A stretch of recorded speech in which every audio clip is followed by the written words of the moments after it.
Hello friends! I'm excited to bring to you today Chapter 13, Nicholas Flamel. Dumbledore had convinced Harry not to go looking for the Mirror of Erised again, and for the rest of Christmas holidays, the invisibility cloak stayed folded at the bottom of his trunk. Harry wished he could forget what he'd seen in the mirrors as easily, but he couldn't. He started having nightmares. Over and over again, he dreamed about his parents disappearing in a flash of green light, while a high voice cackled with laughter. "You see, Dumbledore was right. That mirror could drive you mad," said Ron, when Harry told him about these dreams. Hermione, who had came back the day before term started, took a different view of things. She was torn between the horror at the idea of Harry being out of bed, roaming the school 3 nights in a row, if Filch had caught you, and disappointment that he hadn't at last found out who Nicholas Flamel was.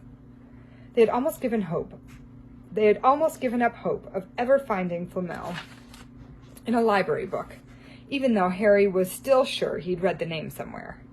Once term had started, they were back to skimming through books for 10 minutes during their breaks. Harry had even less time than the other two, because Quidditch practice had started again. Wood was working the team harder than ever. Even the endless rain that had replaced the snow couldn't dampen his spirits. The Weasleys complained that Wood was becoming a fanatic, but Harry was on Wood's side. If they won their next match against Hufflepuff, they would overtake Slytherin in the house championship for the first time in 7 years. Quite apart from wanting to win, Harry found that he had fewer nightmares when he was tired out after training. Then, during one particularly wet and muddy practice session, Wood gave the team a bit of bad news. He'd just gotten very angry with the Weasleys, who kept dive-bombing each other and pretending to fall off their brooms. "Will you stop messing around?" he yelled. "That's exactly the sort of thing that'll lose us the match. Snape's refereeing this time, and he'll be looking for any excuse to knock points off Gryffindor." George Weasley really did fall off his broom at these words. "Snape's refereeing?" he spluttered through a mouthful of mud. "When's he ever refereed a Quidditch match? He's not going to be fair if we might overtake Slytherin." The rest of the team landed next to George to complain, too. "It's not my fault," said Wood.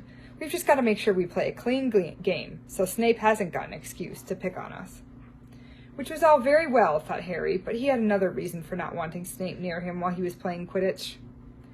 The rest of the team hung back to talk to one another, as usual at the end of practice, but Harry headed straight back to the Gryffindor common room, where he found Ron and Hermione playing chess. Chess was the only thing Hermione ever lost at, something Harry and Ron thought was very good for her.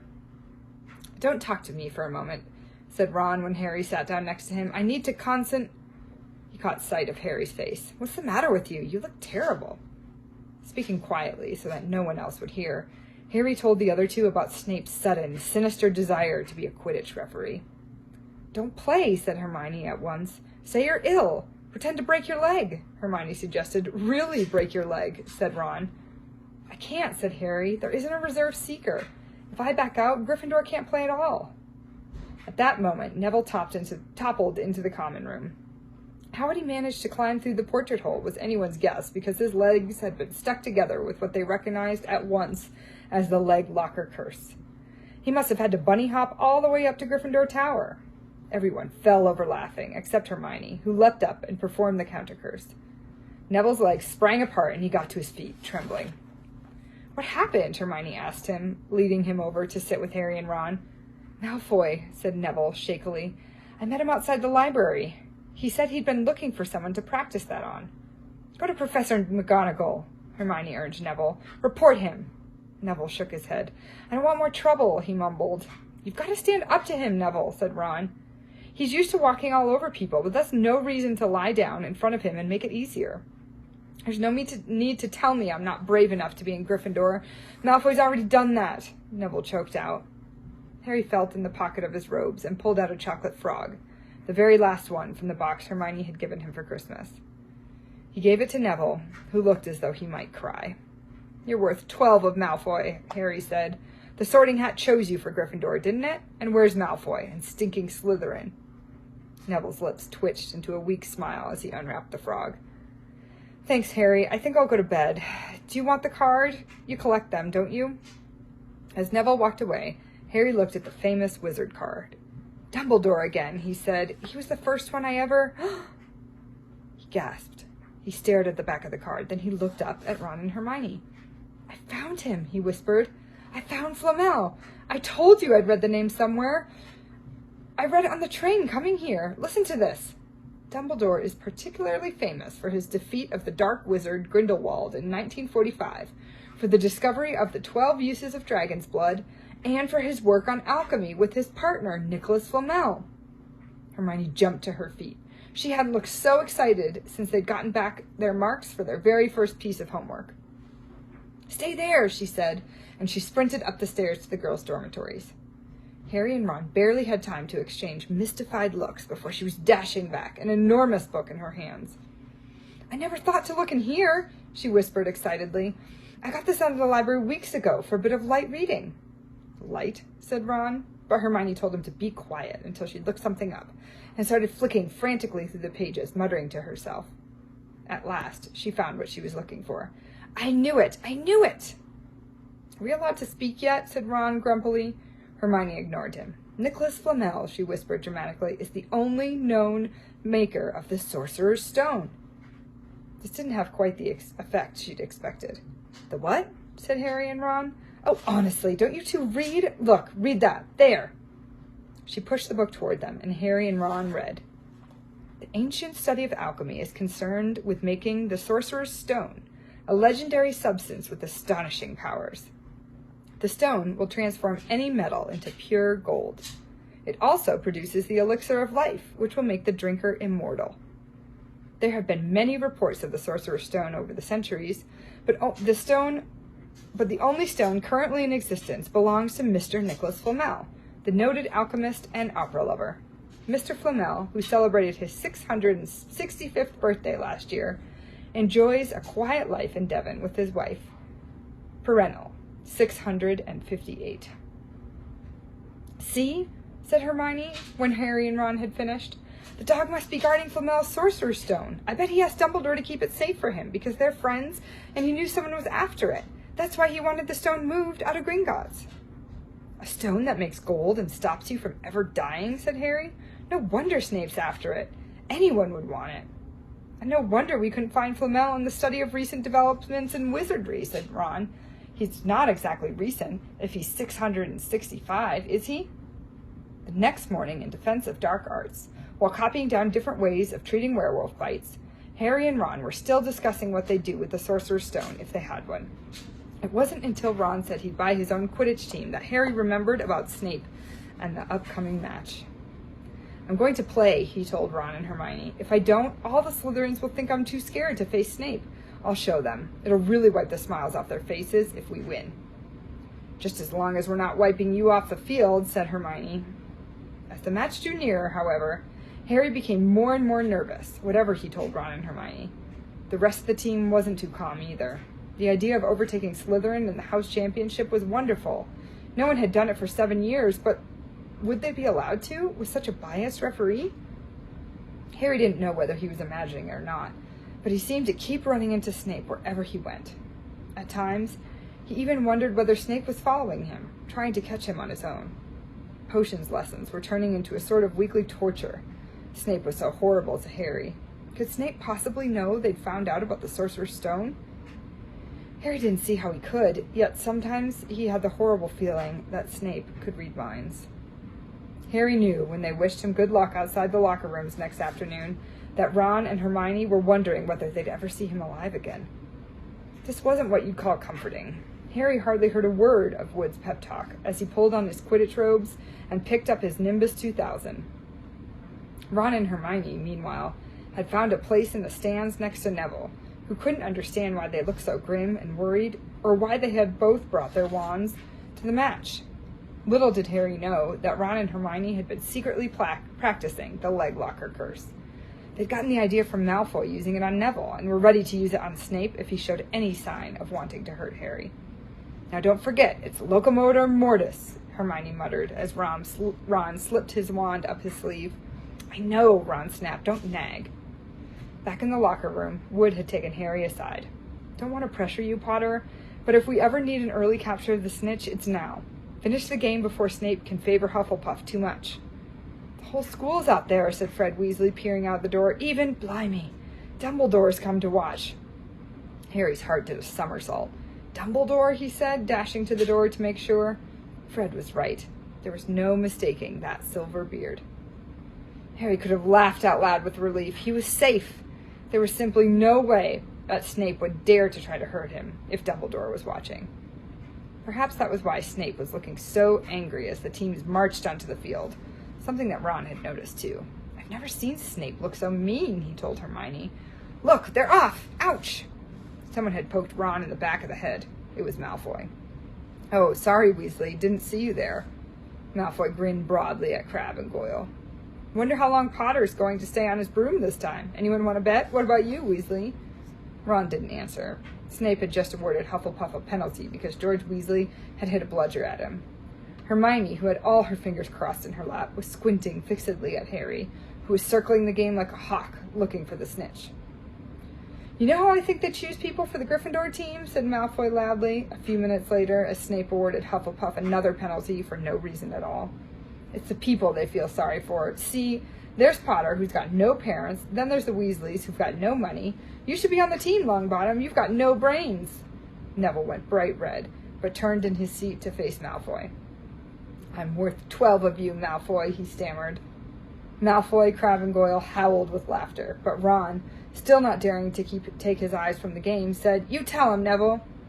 Longbottom, if brains were gold, you'd be poorer than Weasley, and that's saying something. Ron's nerves were already stretched to the breaking point with anxiety about Harry. I'm warning you, Malfoy, not one more word. Ron, said Hermione suddenly. Harry! What? Where? Harry had suddenly gone into a spectacular dive, which drew gasps and cheers from the crowd.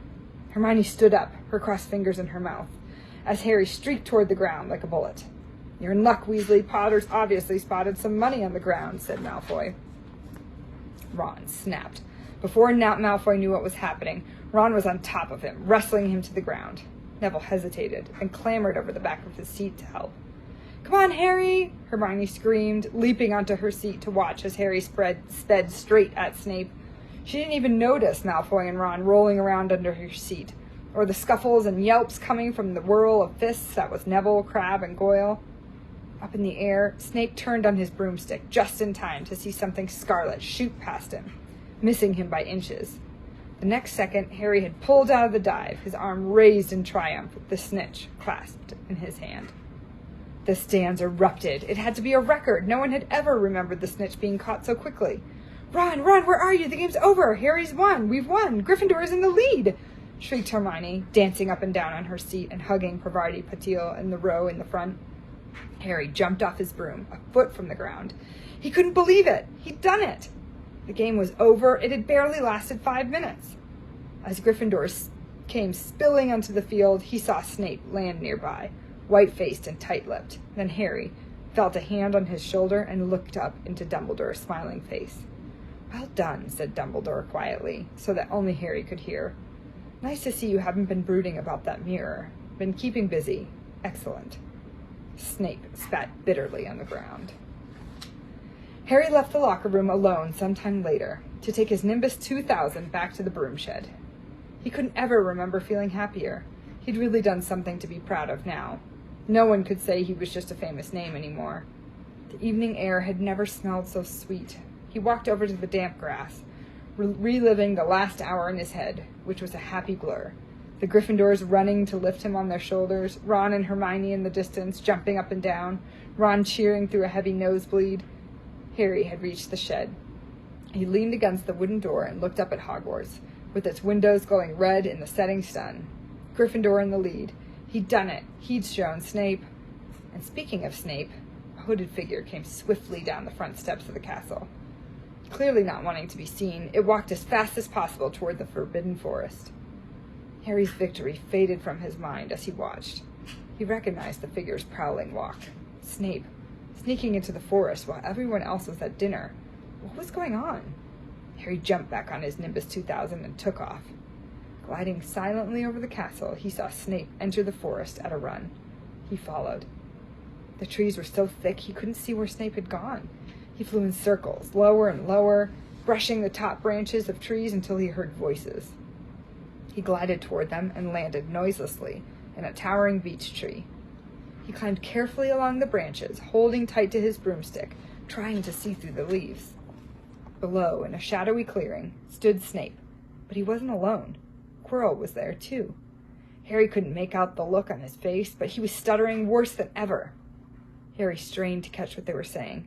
Don't know why you wanted to meet here after all places, Severus. I thought we'd keep this private, said Snape, his voice icy. Students aren't supposed to know about the Sorcerer's Stone, after all. Harry leaned forward. Quirrell was mumbling something. Snape interrupted him. Have you found out how to get past that beast of Hagrid's yet? But Severus, You don't want me as your enemy, Quirrell, said Snape, taking a step toward him. I don't know what you... You know perfectly well what I mean. An owl hooted loudly, and Harry nearly fell out of the tree. He steadied himself in time to hear Snape say, Your little bit of hocus pocus. I'm waiting. But I don't... Very well, Snape cut in. We'll have another little chat soon, when you've had time to think things over and decided where your loyalties lie. He threw his cloak over his head and strode out of the clearing. It was almost dark now, but Harry could see Quirrell, standing quite still as though he were petrified. Harry, where have you been? Hermione squeaked. We won! You won! We won! Shouted Ron, thumping Harry on the back. And I gave Malfoy a black eye, and Neville tried to take on Crabbe and Goyle single-handed. He's still out cold, but Madame Pomfrey says he'll be all right. Talk about showing Slytherin. Everyone's waiting for you in the common room. We're having a party. Fred and George stole some cakes and stuff from the kitchens. Never mind that now, said Harry breathlessly. Let's find an empty room. You wait till you hear this. He made sure Peeves wasn't inside before shutting the door behind them. Then he told them what he'd seen and heard. So we were right. It is the Sorcerer's Stone, and Snape's trying to force Quirrell to help him get it. He asked if he knew how to get past Fluffy, and he said something about Quirrell's hocus pocus. I reckon there are other things guarding the stone apart from Fluffy. Loads of enchantments, probably, and Quirrell would have done some anti-dark arts spell that Snape needs to break through. So you mean the stone's only safe as long as Quirrell stands up to Snape? Said Hermione in alarm. It'll be gone by next Tuesday, said Ron. The end of chapter 13.